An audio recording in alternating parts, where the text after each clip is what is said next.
Hello, I'm Patricia, a 32-year-old woman whose early years were marked by the profound loss of my mother. This tragedy deepened the bond I shared with my father, who devoted himself to meeting my every need. This significant loss made me cautious about opening my heart, and for a long time, I thought I might remain single. Then I met Peter, a caring and persistent gentleman who is now 34. We were introduced by a friend who was worried about my prolonged singlehood. After a year of gentle courtship, Peter proposed. Now, as we prepare for our upcoming wedding, I can't shake the memory of a distressing incident that marred our reception. Under the influence and oblivious to the crowd's murmurs, my in-laws confronted me publicly, demanding that I contribute an additional $55,000 monthly, half my salary, as a show of financial worth. They insisted it was too late for objections since I was marrying into their family. I was stunned by their audacity, especially at what should have been a celebratory occasion. My face drained of color, and just as I began to collect myself, my father intervened. He took the microphone from them and sternly reprimanded my in-laws, reminding them of the embarrassment they were causing. This episode not only shocked me but reinforced the cautious approach I've always taken in relationships. Despite the love and support from my father and Peter, navigating these family dynamics has been a new challenge. From the moment Peter and I started dating, his kindness and attention brought me true happiness. He became such an integral part of my life that envisioning a future together felt natural. When he proposed, it was clear we were on the same path. Peter always knew the right words to ease my doubts. "Don't worry if you're uncertain about something. I'll be here for you until you feel better. I love you, Patricia. You can always rely on me," he would say. His promises and presence provided a warmth that only deepened my affection for him. When I shared the news of our engagement with my dad, his joy overflowed, and he even shed a few tears. "Wow, Patricia, you're finally tying the knot. I'm over the moon for you," he exclaimed. We shared a light-hearted moment as I playfully teased him for being so dramatic, a sight I rarely saw. "I used to worry you might never settle down," he admitted, his concern surprising me but showing just how deeply he cared. His heartfelt congratulations meant everything, especially knowing the sacrifices he made raising me alone. As Peter and I dove into wedding planning, our lives became a whirlwind of activity. Our jobs filled our weekdays while weekends were dedicated to organizing our big day, leaving us with little free time. Eventually, we found a day to visit Peter's parents for the first time since our engagement. Despite our hectic schedules, we were eager for this visit. When we arrived at his parents' house, nerves fluttered in my stomach. Peter noticed and reassured me with a comforting smile. "Don't worry, my parents are really kind." His words eased my anxiety slightly.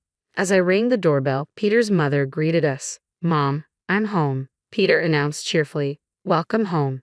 "Peter, it's so nice of you to come," she said warmly, her eyes lighting up at his presence. I followed with a polite introduction. "Nice to meet you. I'm Patricia, Peter's fiancée." However, her initial warmth seemed to cool slightly as she turned to me. The smile she offered was polite but lacked the affection she had shown her son, and her gaze felt scrutinizing. This subtle shift left me feeling uneasy as we stepped inside. Peter's mother led us into the living room, her reserved demeanor persisting. With a tone that felt more interrogative than conversational, she began, "Patricia, I'm curious about what you bring to the table. Peter is our treasure, our only child. If you're going to marry him, you must be suitable. Are you worthy of him?" Her directness caught me off guard. I hadn't expected such a frosty reception from my future mother-in-law and struggled to find a response. "Remember, you'll be joining our family. Are you prepared for that?" she continued. While marrying Peter would indeed mean becoming part of his family, her high expectations felt unreasonable. After all, Peter's family wasn't a prominent dynasty, and I wouldn't even be living with them. The pressure of her questions weighed on me, and as I hesitated to reply, she grew impatient. "When I ask you a question, answer promptly. You're being rude," she snapped, her voice rising. "I want to know if you're ready for this." Feeling overwhelmed, I managed to respond, "I hope Peter and I will support each other in our marriage." Her reaction was dismissive. "That's such a naive thing to say. Your job as a wife is to support Peter. You clearly don't understand the basics." Just then, Peter's father, who had been sitting nearby, intervened. "Honey, please calm down." He turned to me with an apologetic smile. "I'm sorry, Patricia. I hope you weren't too upset by my wife's words." "It's okay. I replied, trying to stay composed. I understood that Peter's mother was protective of her son and might have spoken hastily. At that moment, Peter's brother entered the room, and his gentle tone provided a brief reprieve. But then he added, "What my wife said does have some truth to it. What concerns me is that you come from a single-parent family." Confused and a bit hurt, I asked, "What do you mean by that?" "Well, being raised by just one parent doesn't exactly have a good public image. We can't be thrilled about someone from such a background becoming our son's wife, can we?" he elaborated, the weight of his words hanging heavily in the air. I couldn't hold back any longer. "Wait a minute. What's wrong with being raised by a single parent? My father worked incredibly hard to raise me alone. I'm grateful for my upbringing and proud of him. Growing up with one parent doesn't diminish my worth." The room fell into a tense silence as I stood my ground, feeling the weight of their judgments yet resolute in my values. It was clear that Peter's parents held an old-fashioned perspective, questioning my ability to be a good wife based solely on my upbringing. They expressed doubts about whether I had learned essential skills like managing household chores. "I helped my father with household chores, and I can cook pretty well," I replied with conviction. "So please don't make assumptions about me." Despite my clear explanation, they seemed to dismiss my words and laid down conditions for our marriage. "We'll allow you to marry Peter, but in return, you must promise to prioritize us since we are his parents. Can you promise us that?" I was taken aback by their request. It felt more like a transaction than a blessing. Later that evening, feeling sidelined by their dominating attitude, I decided to share my concerns with Peter. "Hey Peter, do your parents always talk to people like that?" I asked, hoping for some understanding. Peter seemed unfazed. "What's wrong with how they talk?" I was surprised that he didn't recognize the issue. "I mean the way they spoke to me and what they said," I explained. Peter shrugged it off casually. "Oh, they were just discussing whether you're ready for marriage. I understand they're concerned." But their comments felt a bit over the line. I persisted. Peter's nonchalance surprised me. "Really, what do you think they said that was wrong? They gave us their blessing, so let's not dwell on it." I agree outwardly, but inside, I couldn't shake the unease that Peter seemed to align more with his parents than with me. It was deeply troubling. Sensing my discomfort, Peter pulled me into a hug. "Patricia, you don't have to worry so much. My parents are just a bit upset because their only son is getting married," he explained. Though his words were meant to comfort me, they didn't fully alleviate my feelings of being misunderstood and somewhat alone in this new family dynamic. I found myself wondering how we would navigate our future together with such differing expectations from Peter's parents. He tried to ease my concerns, suggesting that they simply wanted what was best for us. "They just want us to have a strong marriage like theirs, and that's why they might come off a bit harsh," he explained. I attempted to see things from his perspective, acknowledging that perhaps their high expectations came from a place of care. Still, I couldn't shake the discomfort stemming from their criticisms of my upbringing. I believed our marriage should center on us and our mutual respect, not solely on seeking their approval. As I grappled with these thoughts, our wedding day arrived, filled with profound emotion. Walking down the aisle with my father, who had raised me alone, was a moment I would cherish forever. As Peter and I exchanged vows and rings to the sound of applause, I felt overwhelming joy, realizing the significance of the commitment we were making. The lively atmosphere at the reception, filled with congratulations from friends and colleagues, made for a truly memorable day. Despite my initial misgivings about Peter's parents, the happiness of the occasion reinforced my belief in our decision to go through with our plans. However, as we prepared to greet our guests, I noticed that Peter's parents were visibly intoxicated, their behavior becoming slightly erratic, which made me uneasy. An uncomfortable moment unfolded when Peter's mother, a bit too forcefully, pulled me aside and said in a commanding tone, "Patricia, listen to me. After this wedding, you are going to dedicate yourself entirely to us. Get ready because we will test you rigorously." Some guests chuckled, mistaking it for a joke, but I felt the tension in the air. Shortly after, Peter's father took the microphone, glanced at me, and remarked, "Patricia, aren't you ashamed to wear a dress like that? It doesn't suit you at all." His tone was sharp, and Peter's mother added, "Dear, you should tell her the truth." The mood among the guests shifted, whispers growing louder, some in disbelief, others in discomfort. I turned to Peter, hoping for his support and expecting him to address his parents' rude remarks. To my dismay, he remained silent, later stating that he couldn't do anything about it and didn't believe his parents were in the wrong. This response was disheartening, making me realize the challenges we might face as a couple, especially regarding his parents' influence and our differing perspectives on handling family conflicts.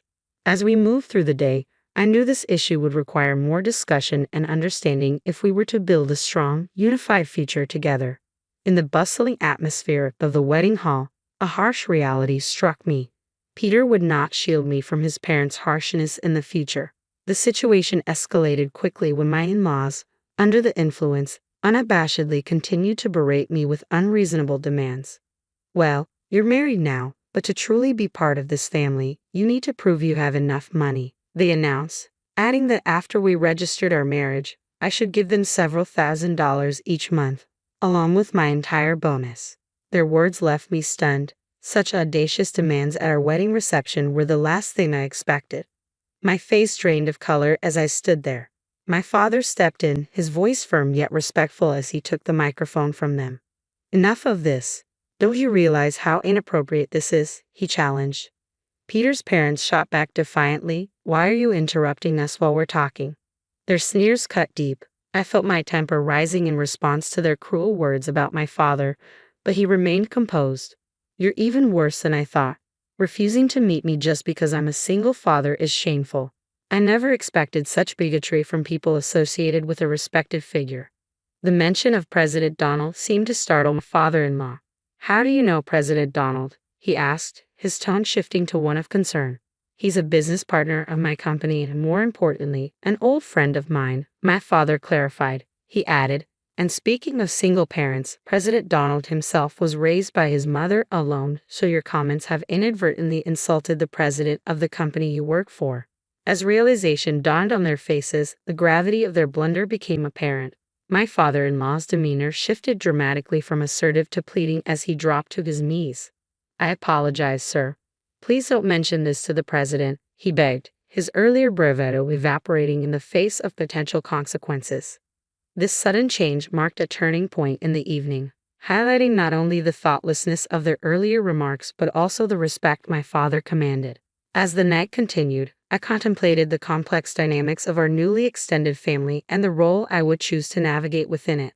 Amid the unfolding drama, my father-in-law looked utterly defeated, and guests reacted with a mix of laughter and disbelief, some capturing the moment on their phones. My dad, standing firm in his principles, replied, "Apologies can't undo what's been said." He then approached me quietly asking if I wanted to leave with him. I nodded, taking the microphone from Peter's hand. "Thank you all for the entertainment, but there will be no wedding.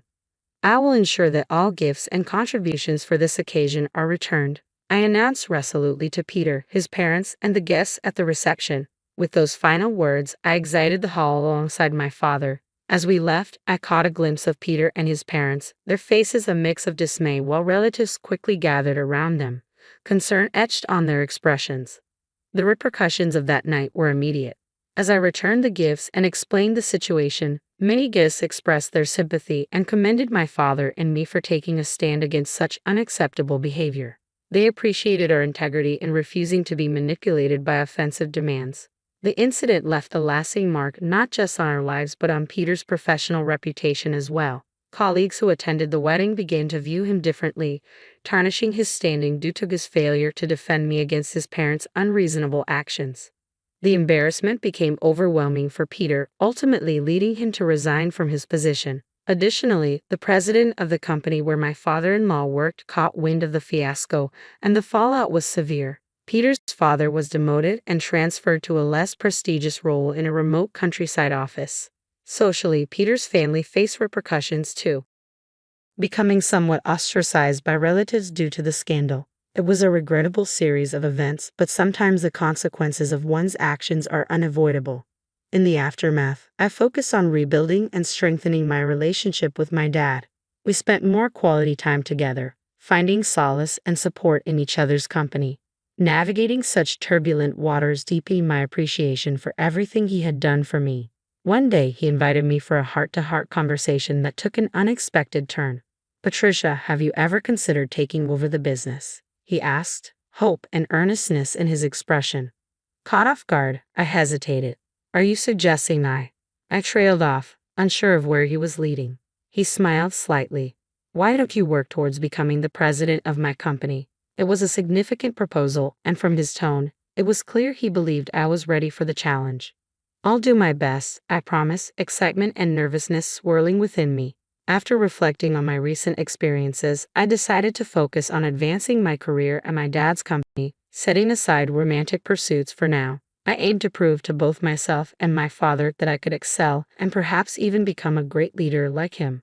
Currently, I am fully committed to learning all aspects of the business. The work is demanding but immensely rewarding, and I'm eager to embrace every opportunity that comes my way. The ordeal of the wedding underscored just how unreasonable Peter's parents had been, turning what should have been a beautiful celebration into a spectacle. Fortunately, since the marriage was never legally finalized, I avoided a potentially disastrous entanglement. Now free from marital commitments and in-law complications, I can concentrate solely on my professional ambitions. It's liberating to have found such clarity after a tumultuous period. I'm optimistic about the future and excited about the prospect of leading the company one day. Thank you for following my story to its conclusion. If you found something meaningful in it, please consider subscribing. I look forward to sharing more updates and insights with you in the future.